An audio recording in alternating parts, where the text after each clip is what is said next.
Welcome to the Tournament Poker Edge podcast, brought to you by TournamentPokerEdge.com, the only podcast dedicated exclusively to poker tournament strategy. Now here's your host, Clayton Fletcher. Hello once again, everybody, and welcome to the Tournament Poker Edge podcast. My name is Clayton Fletcher, and I'm your host, and I am in gorgeous, peaceful, safe New York City. Happy to be bringing you yet another edition of the world's longest running poker strategy podcast. Want to start off this week by wishing you all a very happy and healthy new year. I hope that you enjoyed your New Year's Eve festivities, whatever they may have been. Personally, I was performing in New York. I did 3 shows on December 31st. It was a very busy night, obviously. The biggest night of the year, I think, for comedians is New Year's Eve, generally. And I was at West Side Comedy Club with Rich Aronovich, Aaron McGuire, and others. We had amazing sold-out shows, packed audiences, people toasting at midnight, kissing each other. A lot of fun. It was a really, really great time, and I'm happy to turn the page on 24 and start fresh with a new year, a clean slate, always a great feeling. I want to let you guys know, if you're in the Denver area, January 16th, I'm headlining at the Denver Improv, which is one of the best clubs in the whole world. And along with me is going to be Uncle Daddy himself, Stapes. That's right, Joe Stapleton and I will be performing in Denver January 16th. There's a link in the description. You can get tickets. Come and laugh with us. It's going to be a great time. One show only in Denver. Be there. Okay, I want to thank you guys for participating in my little exercise from last week's episode, sharing goals for the new year, letting me know how you did with your goals in 24. I don't believe in resolutions. I'm process-oriented. I like to have goals that I can really know if I met them or not.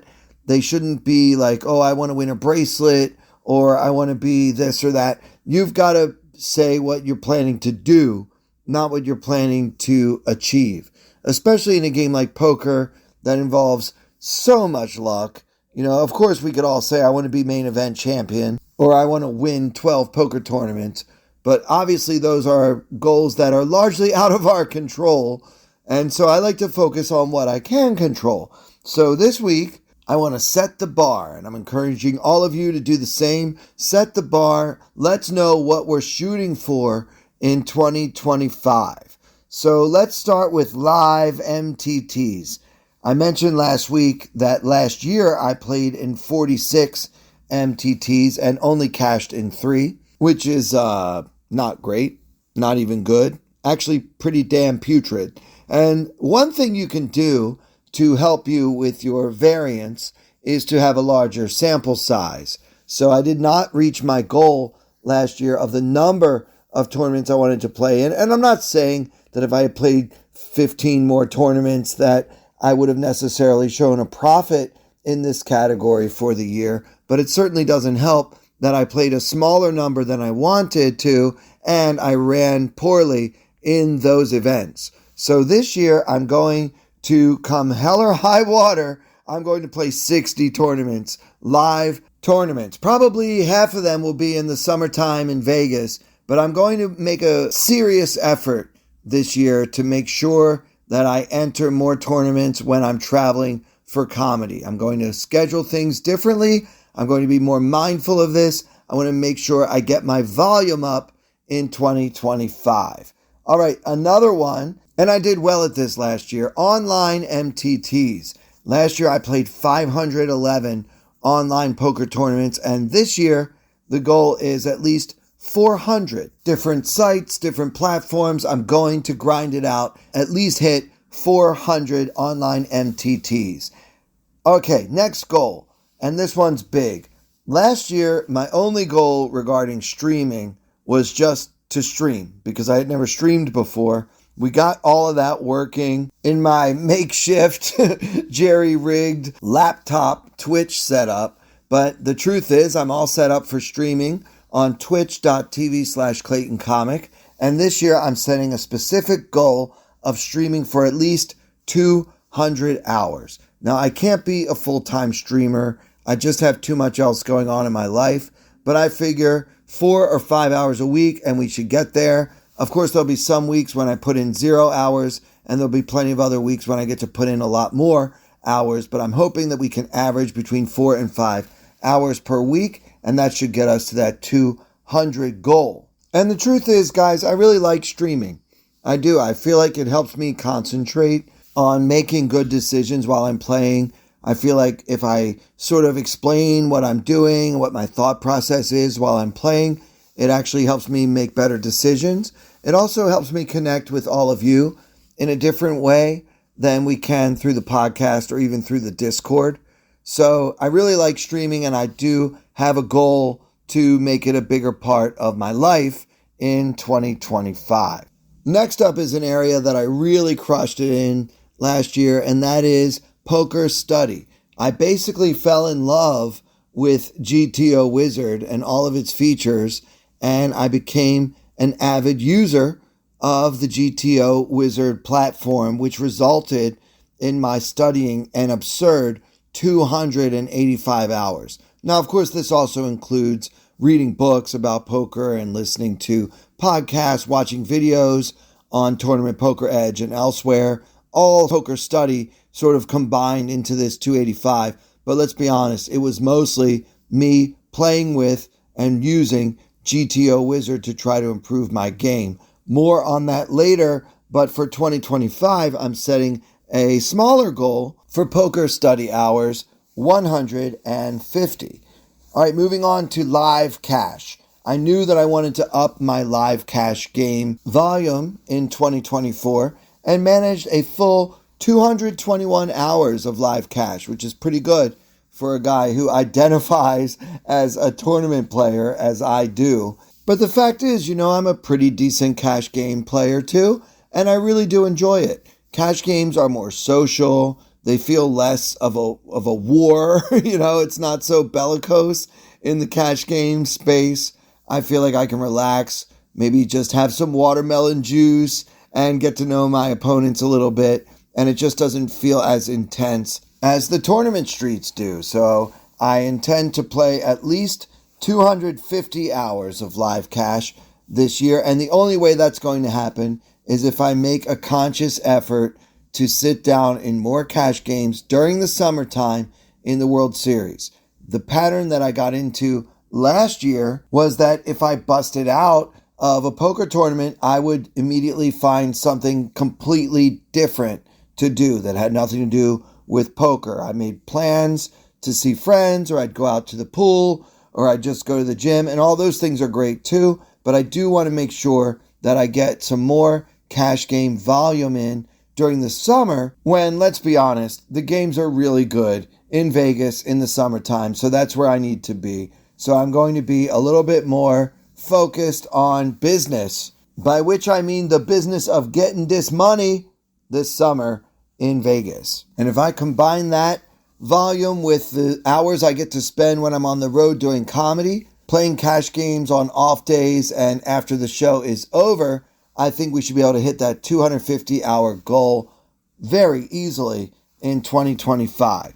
And my last goal that I'm going to set for this year is to bring you at least 50 episodes of the Tournament Poker Edge podcast. If you listened last week, you know that last year we hit 51, and we should be able to do that again this year. But the minimum that I'll be happy with is that beautiful, nice round number, the big 50. All right, so those are my goals. What are yours? Share them on Twitter at Clayton Comic, or hit me up on the Discord. There's a link in the description where you can join the TPE Discord, join the conversation, and let's be accountable to one another in 2025. In a moment, guys, we're going to look at a hand from day one of the 2024 WSOP main event that involves Dan Shack and Erick Lindgren.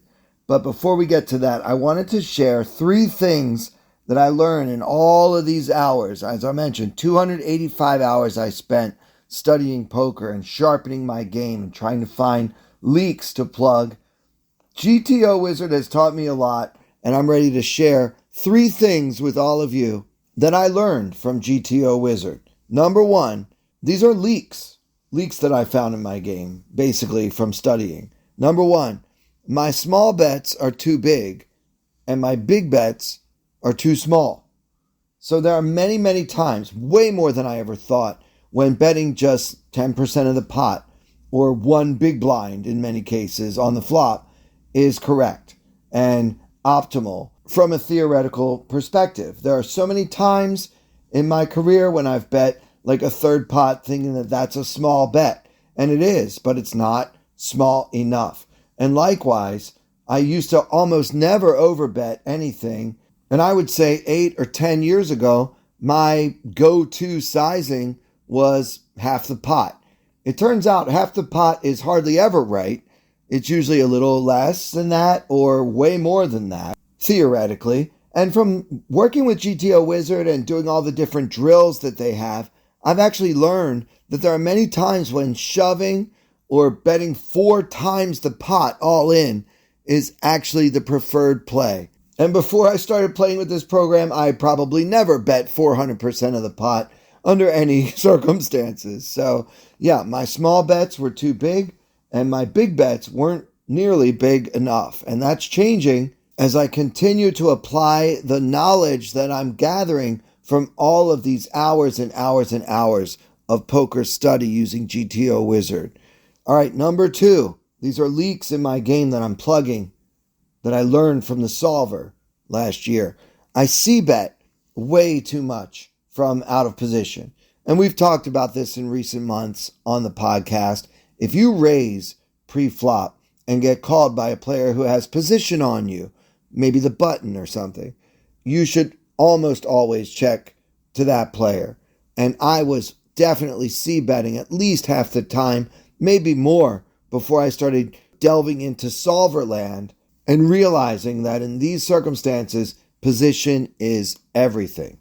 And it's important to check strong hands so that player can try to take the pot away from you when you have a bluff catcher or even a hand that's strong enough to check raise with. And it's also okay to check and then fold when your opponent bets when you miss the flop. Although, not as often as I was doing before, which brings me to point number 3, the third leak I want to share that I've noticed in my game in all of these hours of study is that I fold too much on the flop. Okay, I'm going to give you guys an example of this in a minute, but there are many times, not that I ever played fit or fold, but that I just wouldn't feel like I had enough to continue against the kind of heat that my opponents were putting on me. And I'm starting to realize that I'm costing myself tons of chip EV by not being a little bit stickier when the flop comes down. So let me give you guys an example, okay? This is just a theoretical example. Chip EV in a multi-table tournament, we have 100 big blinds, and we're in the cutoff.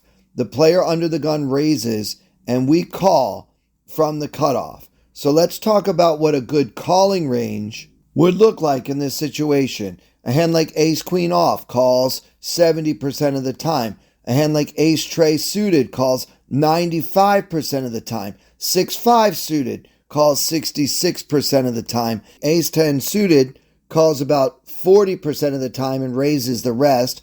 Pocket 5s, pocket 4s, pocket trays, pocket deuces. Basically pure calls. 10-8 suited, 10-9 suited, 8-7 suited, 7-6 suited. All of these hands are mostly calling, along with king-queen suited and even ace-king off 57% of the time. And I think many of us just automatically 3-bet with ace-king suited or not, and that, according to the solver, is incorrect. So that's the range, but now I really want to talk about the flop, because remember, what I'm learning is that I fold too often on the flop. So let's say we call and nobody else does. So we're in position facing an under the gun +1 raiser, or as I like to call it, second position. Either way, we're in position, and let's say the flop comes Jack of hearts, 10 of hearts, 6 of diamonds, and the under the gun +1 player checks, and we bet about 65% of the pot. Remember, guys, Jack of hearts, 10 of hearts, 6 of diamonds. So what is our range for betting about 65% of the pot? Well, we should do this a lot with our flush draws, ace 4 suited, ace tray suited with hearts, 8-7 suited with hearts. Anytime we flop a set, pocket jacks, pocket tens, pocket sixes. We're also doing this a good amount of time, like about 20% of the time, with a hand like 9-7 suited with no hearts. Just a gut shot in that case, or 10-9 suited where we have middle pair, backdoor straight possibilities, hands like that. And then other hands like ace queen of spades, which is 30% of the time we're making this bet, even though there are no spades on the flop. And here's a fun one too. The solver loves to do this almost 40% of the time with 5-4 of diamonds, because we have 4-5-6 of diamonds. Anytime the solver has 3 to a straight flush, we generally want to pump up the aggression factor, if you will. And maybe I would bet some of those hands. Maybe I wouldn't bet all of them, but I think I was pretty aggressive on these kind of flops. When I get checked to in these spots, I do kind of have a good, healthy betting frequency. But then here's the leak. What if I get check raised? I am mostly folding just about everything when I get check raised, but the solver wants to call quite often. So if I bet like 4.5 big blinds and my opponent raises to 13 big blinds, so basically 3x, right? I am supposed to call with that 10-8 of spades, 10-9 of diamonds, 9-7 of diamonds. These are hands that I was mostly folding, or pretty much always folding, before I started playing with this and realizing how sticky we need to be on flops, even facing a check raise from a player who raised pre-flop in early position. So these are the kind of leaks in my game that I'm studying and trying to figure out how to have a bigger calling frequency so that my talented opponents won't be able to print money just by upping their aggression versus me on the flop. So that's the kind of fun I've been having with GTO Wizard. If this sort of thing turns you on and you're interested in getting involved, I have a great deal for you. We have an affiliate link in the description of this podcast where you can just click that link and you can get 24 hours access to all of GTO Wizard's features. And then when you're ready to buy, just because you click that link, you will save 10% at that point because you used our affiliate link, which is gtowizard.com/p/TPE. All right, well, I hope you guys enjoyed that discussion. Let me know either on Twitter or in the Discord if this is the kind of content you'll be interested in hearing more about. It's also something I've been trying to do a little bit more on my Twitch channel, which is playing with GTO Wizard in real time and learning about where the leaks in my game are and how I can go about plugging them.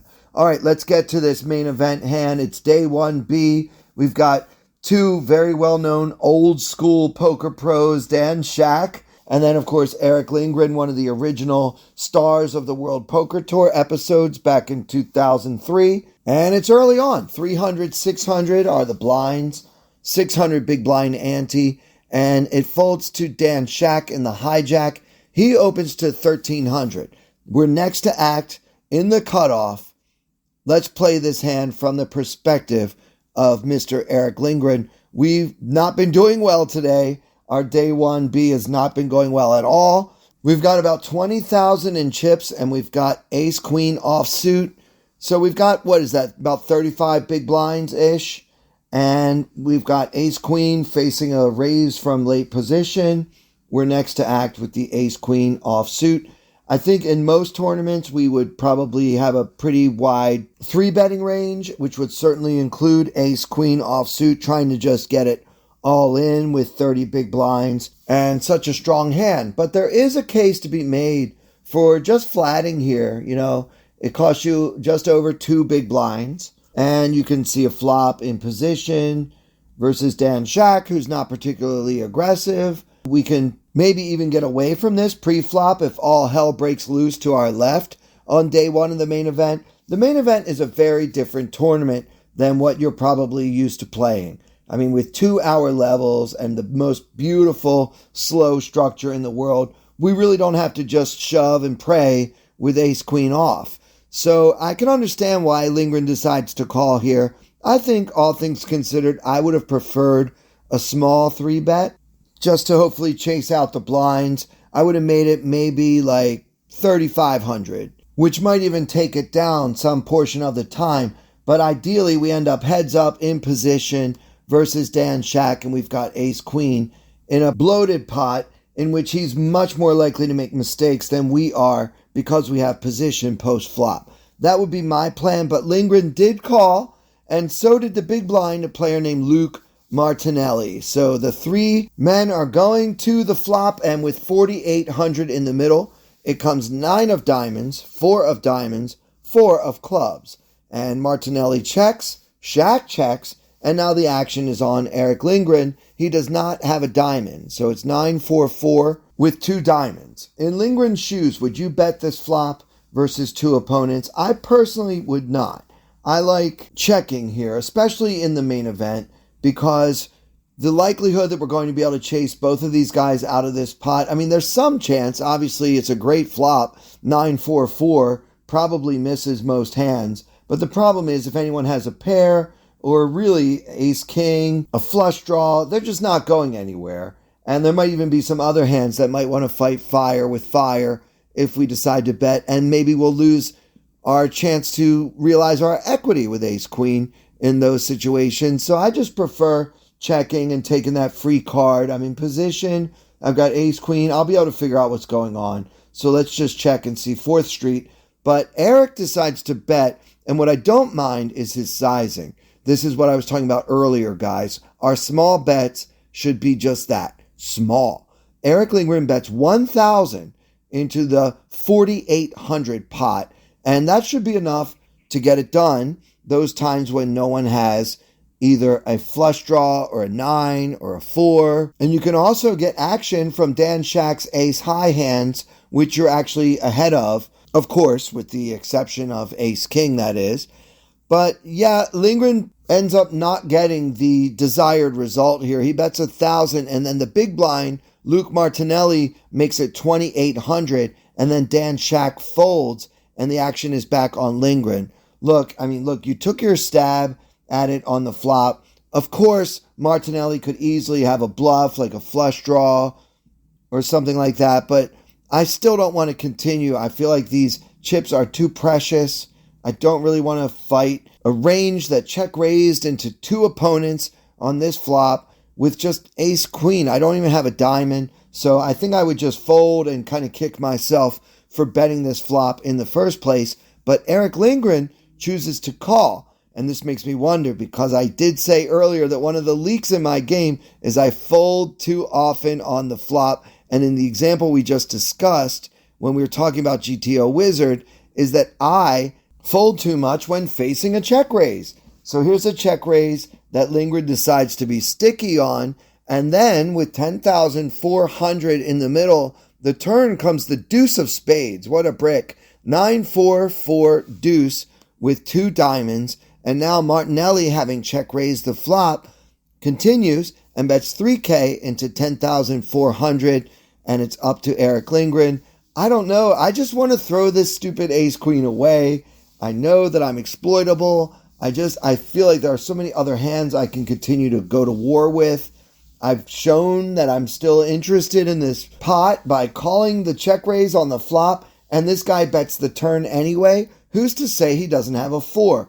Of course he could have a flush draw, and I'm usually beating all of his flush draw combos, but still that's not enough to keep me involved. I'd rather just fold and hopefully preserve some of this little stack. Look, the name of the game on day 1 of the main event is try to make it to day 2. That's really what it's all about. 30 bigs in the main event is like having 60 bigs in a normal tournament. So I cannot emphasize this point enough. I feel like we should just give up on this one and fold, live to fight another day. But Erick Lindgren decides to call.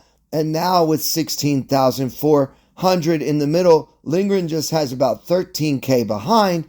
And the river is another deuce, the deuce of hearts, which does not complete the flush. So our final board is 9 of diamonds, 4 of diamonds, 4 of clubs, deuce of spades, deuce of hearts, and Martinelli shoves and Erick Lindgren sitting there with just ace-queen high. Really just ace high, because the queen doesn't even play. And I think as painful as it is, when the board is double paired, to fold an ace, this is the time to do it, Erick. You're in the main event. You've got ace high. This guy has shown nothing but strength.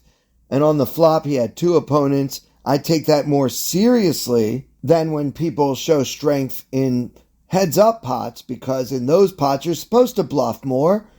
I don't know. It feels like a fold to me, but Lindgren calls, and he gets the bad news. Martinelli had the 5 of diamonds, deuce of diamonds, so he did flop a flush draw, but then he went running deuces to make deuces full and knock Erick Lindgren out of the 2024 World Series of Poker main event. And that'll do it for this episode. I hope you guys enjoyed it. I love your feedback. Hit me up on the Discord or on Twitter at Clayton Comic. And for everyone here at Tournament Poker Edge, I'm Clayton Fletcher. Thank you so much for listening. I wanna hold them like they do in Texas Plays. Fold them, let them hit me, raise it, baby, stay with me. Luck and intuition, play the cards with babes to start. And after she's been hooked, I'll play the one that's on her heart.